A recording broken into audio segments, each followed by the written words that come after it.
Assalamualaikum warahmatullahi wabarakatuh. Saya Silma Sari dengan NIM 202100034. Di sini saya akan mempresentasikan materi tentang menentukan sumber dan penyebab kesalahan. Yang pertama saya akan membahas tentang teori-teorinya terlebih dahulu. Teori pertama ada teori behaviorisme. Teori ini mengatakan bahwa pembelajaran bahasa akan berpengaruh jika pembelajar bahasa memberikan respon secara aktif dan terus-menerus terhadap rangsangan. Efek dari rangsangan ini adalah diperlukannya penguatan bagi pembelajar bahasa yang terlibat misalnya dengan memberikan pujian atau memberikan hadiah. Untuk teori yang kedua ada teori mentalisme. Teori ini membantah pandangan behavioris tersebut. Dari hasil penelitiannya menunjukkan bahwa anak yang mempunyai bahasa satu jarang sekali mendapat koreksi kesalahan dari orang tuanya. Jadi bisa dikatakan bahwa seorang anak dapat memperoleh bahasa itu bukan karena adanya stimulus atau respon, melainkan karena si anak sudah memiliki piranti bahasa yang dibawanya sejak lahir. Yang ketiga ada teori netral. Teori ini mengatakan bahwa transfer dan interferensi sangat erat kaitannya dengan teori behaviorisme.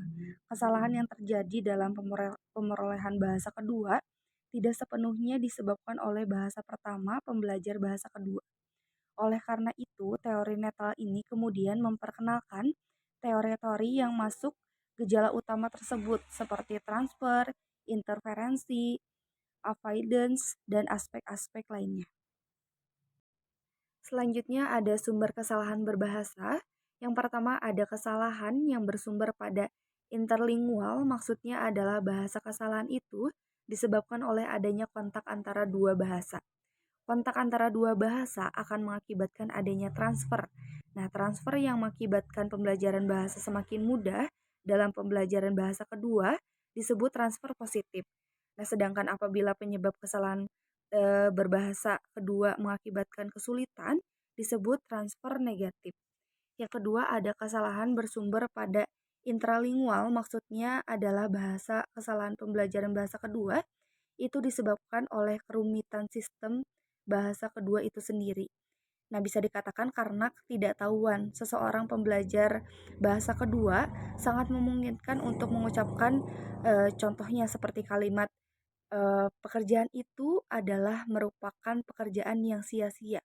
Nah, berdasarkan kaidah bahasa Indonesia, kalimat tersebut jelas salah gitu. Karena kata adalah dan merupakan memiliki makna yang sama. Oleh karena itu, cukup digunakan salah satunya saja. Nah, contohnya, misalkan saya akan mengambil kalimat adalah. Nah, berarti kalimat yang benar seperti pekerjaan itu adalah pekerjaan yang sia-sia. Nah, untuk kesalahan yang kedua, sumber kesalahan yang kedua ada interferensi, merupakan kesalahan yang terjadi ketika sistem bahasa kedua digunakan pada waktu berbicara dalam bahasa kedua. Sementara itu, kedua sistem dari kedua bahasa tersebut jelas berbeda. Nah, selanjutnya di sini ada bidang-bidang kesalahan. Yang pertama ada kesalahan bidang fonologi.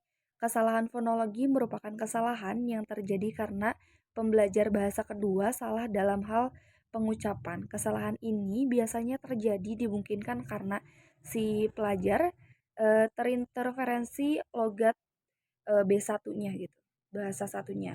Nah, contohnya di sini ada lafal daerahnya ada males. Nah, seharusnya menjadi malas. Ada diberikan, seharusnya diberikan. Dapat, seharusnya dapat. Memiliki, seharusnya memiliki. Anem, seharusnya enam. Nah, contohnya seperti apa? Misalkan, anak zaman sekarang males mengerjakan PR. Nah, seharusnya untuk lafal Indonesia yang baik dan benar itu anak zaman sekarang malas mengerjakan PR. Nah, selanjutnya bidang kesalahan yang kedua ada kesalahan bidang leksikal. Kesalahan bidang leksikal merupakan kesalahan yang terjadi karena masuknya unsur-unsur leksikal bahasa satu ke dalam bahasa lainnya. Nah, di sini ada contoh. Yang pertama ada bagi saya oke-oke saja, yang penting apa kata bos. Yang kedua ada good kalau gitu saya sependapat dengan you. Nah, bagi remaja-remaja zaman sekarang dalam berbahasa pun sering menggunakan bahasa leksikal atau bahasa asing gitu dengan tujuan sekedar hanya bergaya gitu. Nah, contoh dari di atas itu sangat mewakili bahasa-bahasa yang sering dipakai anak zaman sekarang gitu. Selanjutnya ada kesalahan bidang morfologi. Biasanya terjadi karena morfem-morfem tertentu pada bahasa kedua ada yang ditinggalkan atau diganti dengan morfem bahasa pertama. Nah, di sini ada mereka sudah lama tidak ketemu. Nah, seharusnya kalimat yang benar itu mereka sudah lama tidak bertemu. Nah, yang kedua ada hati-hati jangan sampai kesepak kuda. Nah, untuk kalimat yang benar harusnya hati-hati jangan sampai tersepak kuda. Yang kedua ada jam 2 siang nanti kita kumpul di ruang sidang. Nah, seharusnya kalimat yang benar adalah jam 2 siang nanti kita berkumpul di ruang sidang. Untuk yang terakhir ada ia baru saja mentraktir temannya. Nah, seharusnya mentraktir ini tidak diluluhkan karena pada dasarnya kalimat awalnya itu kan traktir. Nah, mendapat imbuhan men eee, jadi tidak mengalami, peluluhan gitu sebab suku kata pertamanya berbentuk, skuter kluster TR gitu, gitu. Jadi harusnya tidak diluluhkan, harusnya, ia baru saja mentraktir temannya. Nah, untuk kesalahan bidang selanjutnya ada kesalahan bidang, sintaksis. Kesalahan sintaksis ini juga mungkin karena pengaruh bahasa pertama, mungkin juga karena faktor dalam bahasa kedua. Kesalahan yang timbul karena kerumitan sistem-sistem bahasa itu sendiri.